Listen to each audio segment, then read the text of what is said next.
LPS ചാഴൂരിൽ FIFA ലോകകപ്പ് തുടങ്ങുന്ന ദിനത്തിൽ തന്നെ കുട്ടികൾക്ക് ഫുട്ബോൾ പരിശീലനം നൽകാനും ലോകകപ്പിനെ കുറിച്ച് പറഞ്ഞു കൊടുക്കാനും പൂർവ്വ വിദ്യാർത്ഥികൾ രംഗത്തെത്തി.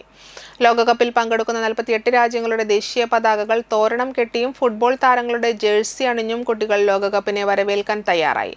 പരിപാടിയിൽ പ്രധാനാധ്യാപിക ഹരിത ടീച്ചർ, ബിൻസി ടീച്ചർ എന്നിവർ സംസാരിച്ചു. പൂർവ്വ വിദ്യാർത്ഥികളായ ദിദിക് വിജയ്, നവദേവ് സി, സന്തോഷ് തുടങ്ങിയവർ കുട്ടികൾക്ക് ഫുട്ബോളിനെ കുറിച്ച് വിശദീകരിച്ചു.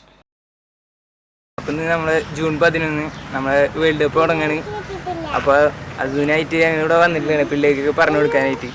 അപ്പോൾ അതിന് ഞങ്ങൾ ഇവിടുത്തെ പൂർവ്വ വിദ്യാർത്ഥികളായിരുന്നു. ഇപ്പോൾ കഴിഞ്ഞു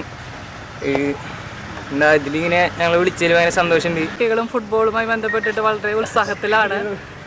അപ്പോൾ ഞങ്ങളുടെ പൂർവ്വ വിദ്യാർത്ഥികളാണ്. ഇവർ നന്നായി ഫുട്ബോൾ കളിക്കുന്ന കുട്ടികളാണ്. അപ്പോൾ അവരെ നമ്മൾ ക്ഷണിച്ചതാണ് സ്കൂളിലേക്ക്. ഇതിനെക്കുറിച്ചിട്ട് നമ്മുടെ ഇപ്പോഴത്തെ കുട്ടികൾക്ക് പറഞ്ഞു കൊടുക്കാനായിട്ട്. അവർ വളരെ സന്തോഷപൂർവ്വം തന്നെ ഇവിടെ എത്തിച്ചേർന്നു. അത് ഞങ്ങൾക്ക് വളരെ നന്ദിയുണ്ട്.